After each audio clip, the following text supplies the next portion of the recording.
एक बार भगवान श्री कृष्ण महाभारत के युद्ध से थके हारे अर्जुन को लेकर जब शिविर पर पहुंचे तो अर्जुन काफी थक चुके थे और मधुसूदन से बोले कि हे प्रभु, आज हम भ्रमण करना चाहते हैं। मधुसूदन बोले कि ठीक है, रथ पर सवार हो जाओ। पर वह बोले कि नहीं प्रभु, आज हम दोनों, कोई सारथी नहीं, कोई रथी नहीं, और हम दोनों साथ साथ आज भ्रमण करेंगे। और वह निकल पड़े काफी दूर। जब काफी दूर निकले तो अर्जुन ने प्रश्न किया कि हे प्रभु, मुझे एक बात बतलाइए कि कर्म बड़ा होता है या भाग्य। भगवान श्री कृष्ण बोले कि देखो अर्जुन, इस संसार में जो कुछ है मान्य है, उसे बगैर देखे और सुने, बगैर परखे इस चीज का निर्णय नहीं किया जा सकता। इसलिए आप मेरे साथ चलो। हे पार्थ, चलो, हम तुम्हें दिखाते हैं, और जब तक देखोगे नहीं तब तक समझोगे नहीं। पार्थ बोले कि ठीक है। और भगवान श्री कृष्ण और अर्जुन दोनों एक किसान के दरवाजे पर पहुंचे। किसान बड़े जस्तोजहद में अपना दरवाजा ठीक कर रहा था। जब दरवाजा ठीक कर रहा था तो किसान के घर पर दोनों जाने भेष बदल कर पहुंचे, गुरु और शिष्य का। जब गुरु और शिष्य का वेश बदल के पहुंचे तो किसान से पूछे कि हे किसान, तुम खुश तो हो ना? तब वहां पर मैं आपको बता दूं, अर्जुन ने पहले भगवान श्री कृष्ण से पूछा कि हे प्रभु, आप किसान के घर क्यों ले आए हैं?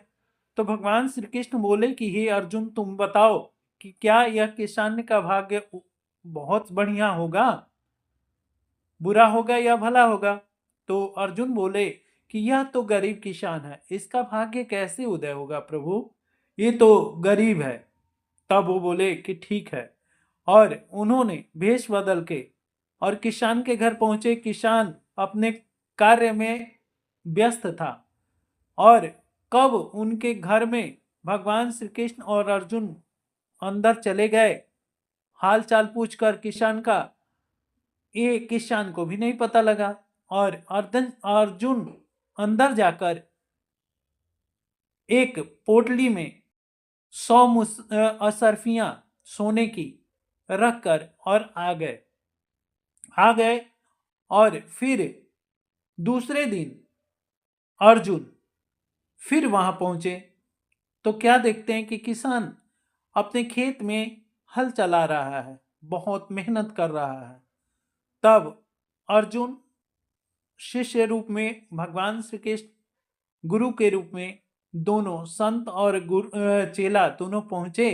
तो उन्होंने किसान से पूछा कि हे किसान, कल हम तुम्हारे घर आए थे, क्या तुम्हें पता है? तो बोले कि हाँ प्रभु, हम तो आपका दर्शन किए थे, पर एक बात और है। वो बोला किसान कि प्रभु बताइए क्या बात है? तब वो संत जी बोले कि हमारे शिष्य ने तुम्हारे घर में कुछ रखा था, क्या आपने नहीं देखा? तो कल वो बोला किसान कि हे जनार्दन, हे प्रभु, हम तो भगवान के आश्रय पर रहते हैं, अपने कार्य में रत रहते हैं, हम अपने कार्य में ही मग्न रहते हैं, और कार्य ही हमारा भाग्य है, कार्य ही हमारा कर्म है, और हम सिर्फ कर्म पर विश्वास रखते हैं। हम मुझे इतना टाइम नहीं है कि मैं अपने घर में क्या हो रहा है इस चीज को देखूं। अगर मैं उस चीजों में ध्यान लगाने लगा तो मेरा खेती सूख जाएगा। मेरे खेती में बहुत कुछ अनाज उगा हुआ है जो मेरे कर्म के साथ बंधा हुआ है। अब अर्जुन वहां से और भगवान श्री कृष्ण दोनों जाने आगे बढ़े। जब आगे बढ़े तो क्या देखते हैं कि एक सेठ जी अपना बहुत सारा धन लेकर बोरियों में कस के बैलगाड़ी पर सवार होकर और बैलगाड़ी लेकर आगे की तरफ आ रहे थे। और जब आगे की तरफ आ रहे थे तो उनकी बैलगाड़ी एक कीचड़ में धंसी हुई थी, और बेचारे जो बैल को हाँकने वाला था वह और सेठ जी दोनों जाने जद्दोजहद में फंसे हुए थे बैलगाड़ी को निकालने में। बैलगाड़ी को निकालने में तब भगवान श्री कृष्ण वहां अदृश्य रूप में अर्जुन से पूछे कि हे अर्जुन, तुम बताओ कि इसका भाग्य कैसा होगा। तब वो अर्जुन बोले कि हे प्रभु, ये तो बहुत सारा धन अपने बैलगाड़ी पर रखा हुआ, इसका भाग्य तो ऐसे ही उदय होगा क्योंकि यह धनी है। तब भगवान श्री कृष्ण बोले कि चलो पूछते हैं।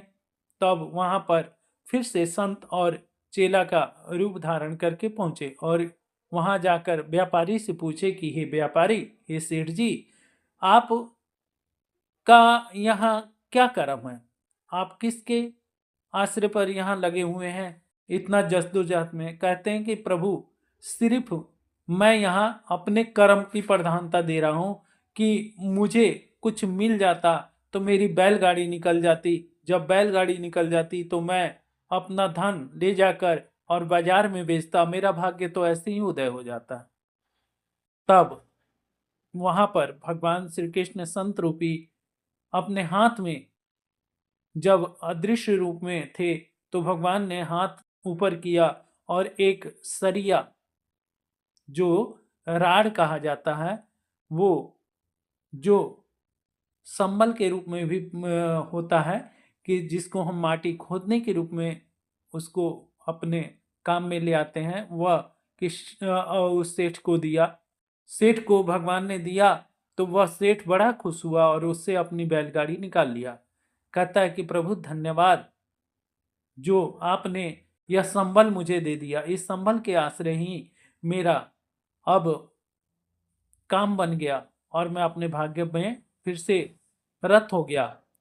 क्योंकि मैं कर्म तो कर रहा था पर मेरा भाग्य साथ नहीं दे रहा था। मैं कब से इस बैलगाड़ी को निकाल रहा था, पर जब से कर्म करने का सही दिशा ना ज्ञात हो तब तक कर्म करने का कोई फल नहीं है। और यह कह के वह किसान अपनी बैलगाड़ी लेकर आगे बढ़ गया। तब वहां पर भगवान फिर से अर्जुन से पूछे कि हे अर्जुन, तुम बताओ कि तुम किसको बड़ा मानते हो, किसान को या फिर इस बैलवान सेठ को। तो अर्जुन बोले कि हे प्रभु, यहां तो मेरा कुछ भी बुद्धि काम नहीं कर रही है प्रभु, इस गुत्थी को सुलझाइए। तब प्रभु बोले कि देखो, हर एक मनुष्य के चर अचर जितने भी प्राणी हैं सबके हाथ में सिर्फ कर्म है और फल मेरे हाथ में है। प्राणी सिर्फ कर्म करता है, भाग्य मैं लिखता हूं, भाग्य मैं बनाता हूं। जब तक आदमी कर्म नहीं करेगा उसका भाग्य नहीं बनेगा। इसलिए कर्म के साथ भाग्य के साथ साथ कर्म भी प्रबल होना चाहिए। जब आप कर्म करोगे तभी आपका भाग्य साथ देगा। जैसे कि कर्म किया सेठ ने तो उसका भाग्य में धन बाजार में ले जाकर बेचना लिखा था, परंतु वहां भाग्य उसका एक बैलगाड़ी कीचड़ में धंसने के कारण वहीं का वहीं रुका हुआ था। जब हमने संबल रूपी वह कर्म करने के लिए उसे दे दिया तो उस संबल से वो उसने कर्म किया और तब उसका भाग्य अब बाजार में उदय होगा। और वहां किसान के कर्म में ही प्रधानता है, वह उसके पास इतना नहीं है कि मेरे भाग्य में 100 मुद्राएं लिखी हुई हैं और मैं जाकर उससे अपना भाग्य बदलूं। वो भी अपने कर्म पर ही विश्वास करता। इसलिए सभी प्राणी को मेरे आश्रय रहकर कर्म अपना करते रहना चाहिए, भाग्य की इच्छा नहीं करनी चाहिए। और मैं जब समय जिसका जैसा होता है, जैसा जिसका कर्म होता है, मैं उसको वैसा ही फल देता हूँ। जय श्री कृष्णा। हर हर महादेव।